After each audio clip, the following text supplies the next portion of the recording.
bisa menjadi inspirasi bagi teman-teman kreatif untuk tetap semangat menggali cerita yang jarang diangkat di Indonesia.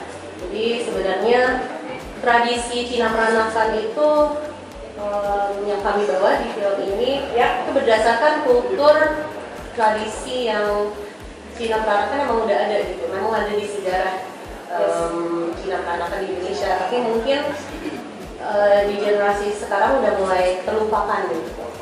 Dan kami juga berharap dari film ini kita bisa menunjukkan secara gamblang bahwa perbedaan budaya dan kultur bukanlah menjadi hambatan yang terjalinnya toleransi yang harmonis di Indonesia.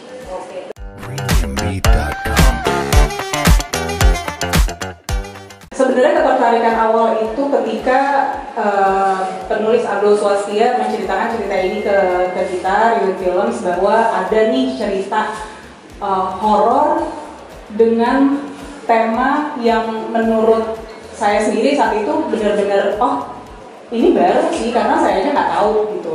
Tema ini kan sebenarnya kita mengangkat tentang pernikahan arwah yang menjadi judul kita juga, dan saya rasa itu spesial karena ketika saya mulai cari tahu apa sih pernikahan arwah, tentang budayanya, tradisinya, ternyata ini menarik banget dan kepingin banget, saya sebagai filmmaker saya kepingin banget mengangkat cerita ini ke audiens gitu, untuk audiens bisa kenal sama ritual ini gitu. Banyak sih sebenarnya spesialnya. Kita syutingnya itu 18 hari, kita syuting di Jakartanya itu 3 hari, dan sisanya kita berangkat ke Jawa Tengah. Kita syuting di Lasem. Kenapa juga aku bisa bilang tempat ini spesial dan kenapa kita pilih adalah karena memang Lasem itu ternyata punya banyak misteri, cerita sejarah yang masih sampai hari ini masih mereka pertahankan gitu. Jadi ketika Paul minta, gue pengen rumahnya nih, gue pengen spesifik nih, ya udah kita cuma nemu itu di Lasem gitu. Jadi makanya kita cukup happy sih waktu itu scouting, cari lokasi, dan memang jodohnya di sana gitu. Jadi kita berangkat ke sana. Lumayan banyak keseruan syuting karena memang Lasem itu kembali lagi menurutku adalah daerah yang tua sih ya, jadi memang masih banyak banget bangunan-bangunan yang masih dipertahankan gitu, sehingga itu membuat kita juga cukup terkejut sih sebenarnya ketika ternyata masih ada bentuk rumah kayak gini di sana yang masih seperti zaman puluhan ratusan tahun bahkan gitu umurnya gitu. Mungkin kalau keseruan lainnya bisa diceritakan juga sama yang lain karena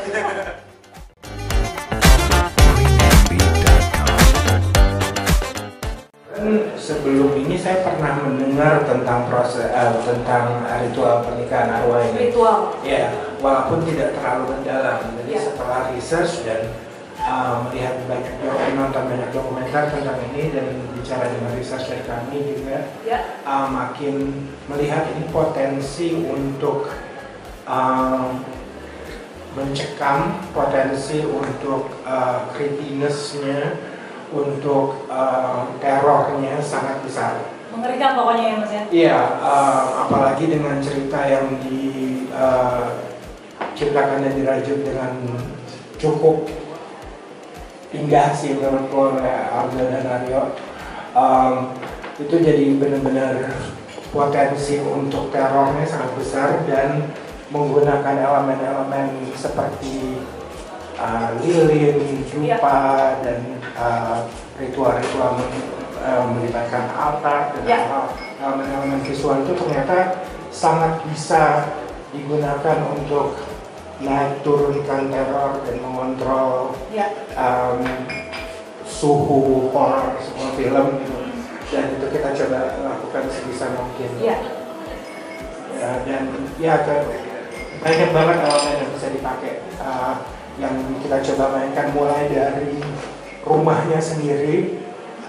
Itu makanya dari awal mungkin aku sedikit membuat sakit kepala produksi karena BM rumahnya harus orang Cina, nggak boleh campur dengan kolonial atau apa, pokoknya spesifik gitu. Makanya kita Dan karena aku merasa bahwa apalagi kalau kita yang aku merasa bahwa bangunan itu menyimpan memori. Ya, setuju. Kalau misalnya kita benar-benar bekerja atau bercerita di dalam sebuah rumah yang memang sudah menyimpan sejarah itu, Ya, energi itu akan terpancar. benar. Dan untung banget kita berhasil menemukan rumah yang energinya sangat kuat dan Ya. sangat cocok buat film kita. Gitu. Ya. Tapi aman kan Mas Paul syutingnya, nggak ada gangguan-gangguan? Relatif aman. Relatif aman. Mungkin udah di ini dulu kali cincai dulu sama Morgan ya Morgan.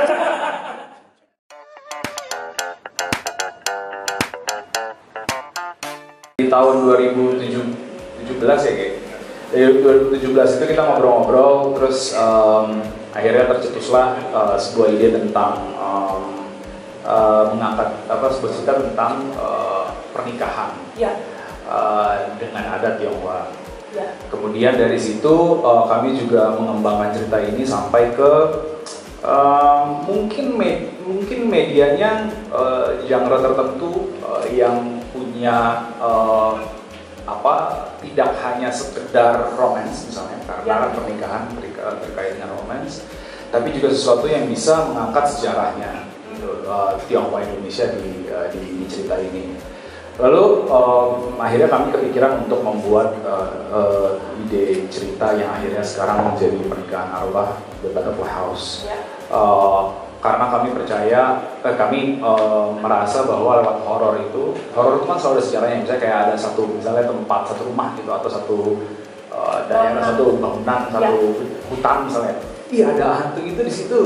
Ceritanya apa ya? Ada mungkin yang kita tahu ya, kayak di Jeruk Purut misalnya kita tahu. Ya. Gitu. Tapi kerap kali ada juga yang jangan ke situ karena di situ ada ini. Sejarahnya apa nggak tahu. Nah, ini kita mau memperkuat itu juga di sini. Jadi keterkaitan antara kebudayaan Tionghoa Indonesia, sejarah, dan cara bercerita horor gitu. Itu yang buat saya dan Aryo terasa menarik dan fresh.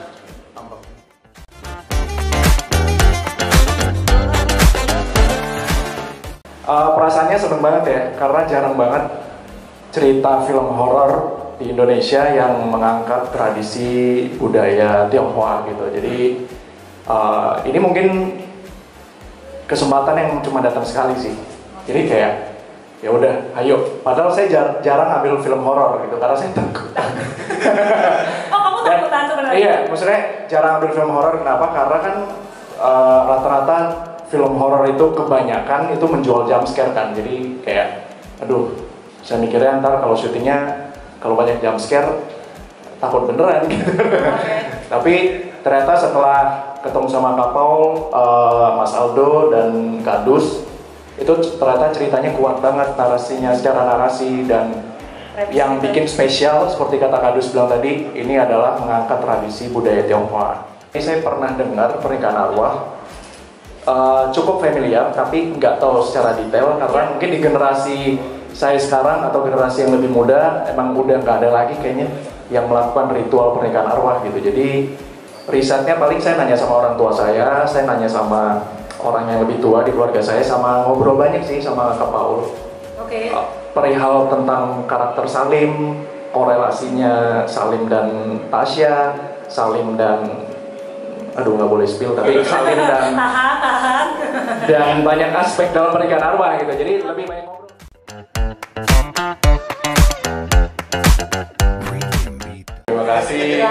Terima kasih juga buat teman-teman media yang udah menyempatkan hadir. Di sini saya berperan sebagai Febri. Ya. Dia bekerja sebagai seorang fotografer. Oke. Kenapa dibilang unik? Karena belum pernah dapat karakter yang kayak gini. Saya sebagai Jordi itu belum pernah mendapatkan karakter yang seunik Febri ini. Uniknya kayak gimana? Nanti bisa langsung nonton di filmnya aja. Cuman yang bisa aku kasih tahu di sini tuh ketika Kak Paul ngasih Jor, lo jadi Febri ya, orangnya gini. Jujur ini sebuah tantangan yang lumayan menarik. Berat nggak ya? Mungkin awalnya berat, tapi lama-lama ternyata enggak gitu. Untuk menguliknya segala macam, Febri ini memang aku belum pernah dapat di project-project horor, terutama horor. di film lain itu belum ada gitu. Jadi kenapa uniknya aku nggak bisa kasih tahu di sini. Tapi yang jelas Febri ini sangat unik.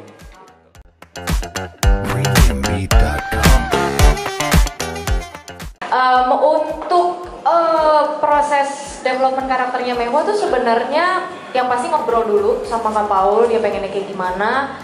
Aku nggak bisa spill apapun, sorry, sama sekali nggak bisa spill apapun. Karena memang itu krusial banget. Kalau aku salah ngomong dikit, aku nggak mau kayak Tom Holland.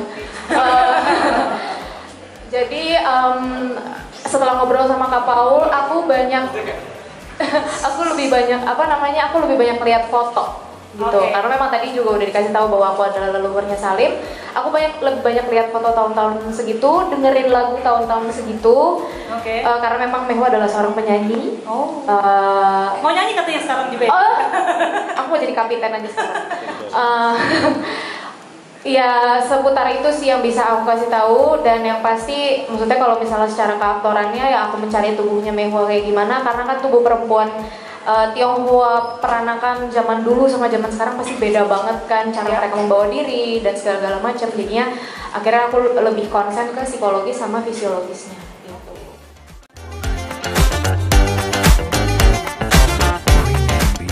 Nah, kalau misalnya riset khusus mungkin nggak ada, Kak. Kenapa?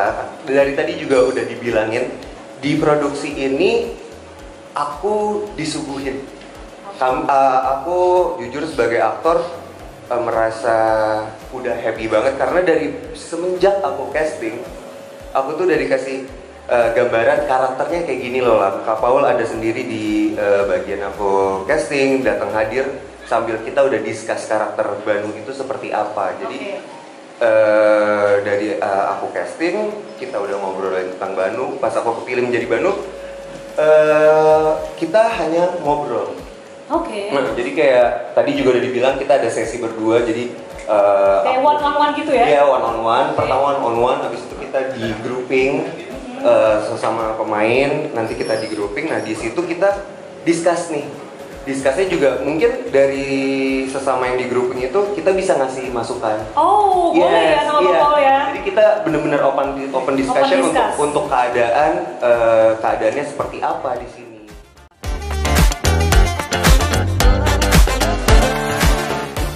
Oke, terima kasih buat teman-teman yang sudah hadir. Selamat sore semuanya. Sore. Iya, saya berperan sebagai Harja. Kesannya banyak banget. Menurut saya tiap adegan itu punya kesannya masing-masing. Tiap set punya energi, punya auranya masing-masing. Dan ini pertama kali saya bermain dengan Morgan, Jordi, Gigi, dan teman-teman semua. Ini pertama kali banget saya bermain. Kesannya sangat luar biasa, Kak, menyenangkan. Selama saya syuting, saya juga dibantu sama teman-teman semua. Mereka memberikan energi yang luar biasa buat saya.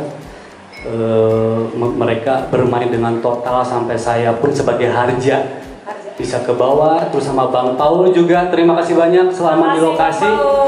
Saya selalu banyak bertanya, tiap mau adegan selalu diskusi dulu, selalu mempertebal situasi, mempertebal motivasi yang bikin Harja. Oke, saya di sini harus ngapain sangat tahu gitu. Itu jadi tiap adegan tuh banyak banget kesan, dan begitu selesai syuting kayak gue kangen banget.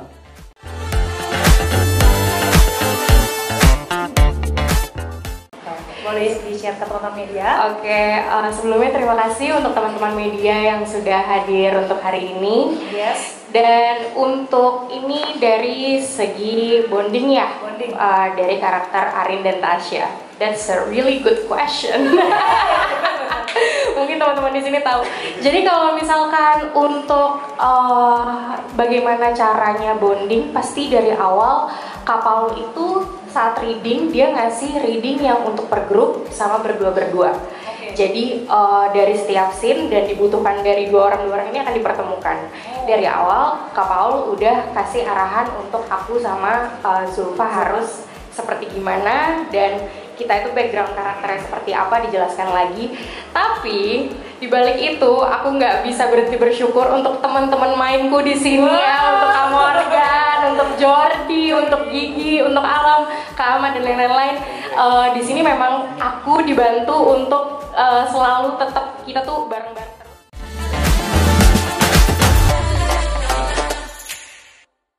Energi dan waktunya tuh berlimpah sekali. Ya, berlimpah sekali. Jadi Kakak Paul itu selalu hadir mulai dari casting, reading reading one on one, reading group, dan sampai syuting sampai selesai. Pokoknya sampai selalu hadir, selalu memberikan energi dan perhatian yang luar biasa buat kita. Ada dua hal yang buat saya sangat berkesan. Yang pertama itu pernah saya malam-malam jam 10 malam tahu-tahu kepikiran sesuatu yang membuat saya sedikit bingung, sedikit galau, dan malam-malam jam 10 itu saya WA chat malam-malam. Tapi Kakak Paul itu welcome sekali untuk menjawab keraguan saya di situ. Terus yang kedua itu saya ada syuting yang buat saya itu sulit, itu adegan yang berat. Itu Kakak Paul itu hadir di set, memasuki celah yang sempit dan gelap supaya bisa memberikan perhatian dan energi kepada pemainnya. Itu betul-betul. Emang seniat itu ya. Love banget. Sedetail itu ya Bu ya. Sedetail itu. Sampai masuk ke celah yang sempit dan gelap. Untuk memberikan energi.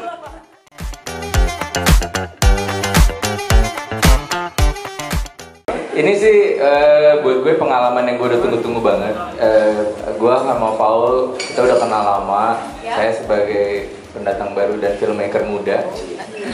Dan dulu pengen banget kerja sama Paul dan baru kesampaian sekarang. Dan I'm so glad it happened. Karena gue belajar banyak banget dari produksi dan bagaimana Paul mendirect para pemain. Karena saya juga asalnya dari pemain sebelum jadi dari filmmakers. Sehingga saya bisa appreciate apa yang Paul lakukan ke teman-teman, dan kita berdua datang dari komunitas dan banyak teman-teman di sini juga yang datang dari komunitas, dan saya happy banget bahwa produksi Pernikahan Arwah ini banyak merangkul aktor-aktor yang memang dari komunitas gitu. Karena dari skripnya dan dari waktu saya pertama kali datang, saya ngobrol sama Paul yang pertanyaan, ini temanya tentang apa, gitu. Dan saya nggak bisa spoil di sini, tapi tema film bukan Pernikahan Arwahnya ya, tema yang berusaha diusung sama film ini tuh indah banget, sekaligus painful banget. It's both painful but beautiful. Dan itu buat gue langsung yang holy shit, nih kalau ini nyampe ke penonton, dahsyat nih film, gitu kan. Dan pada saat gue bekerja sama teman-teman, gue bersyukur karena mereka tahu fungsi dan karakter mereka itu di sini untuk menyampaikan itu tuh seperti apa.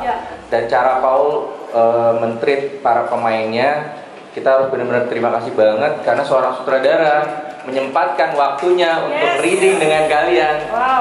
It's a hell of a sacrifice of the time karena banyak banget kerjaannya. Capek banget semua diborong. Dan sangat efisien. Dan yang menarik buat saya pada saat reading bareng Paul dan teman-teman itu, yang berusaha Paul keluarkan dari teman-teman itu adalah energinya. Dari tadi kita ngomong soal energi. Jadi banyak sekali pada saat reading kita bukan soal di dialog ini mimiknya gimana, emosinya gimana, intonasinya gimana, tubuhnya gimana, tapi energi yang keluar dari karakternya seperti apa. Dan pada saat let's say Amar mengeluarkan energinya ke karakter Salim misalnya, Morgan, yang lain ikut ngerasain energi itu. Sehingga kita jadi kayak punya energi yang menyatu yang berhubungan dengan dunia naskah karakter ini. Yang mudah-mudahan itu nanti ke-translate pada saat kalian menyaksikan film ini ke bioskop gitu. Amin. Gitu. Jadi itu sih menurut saya.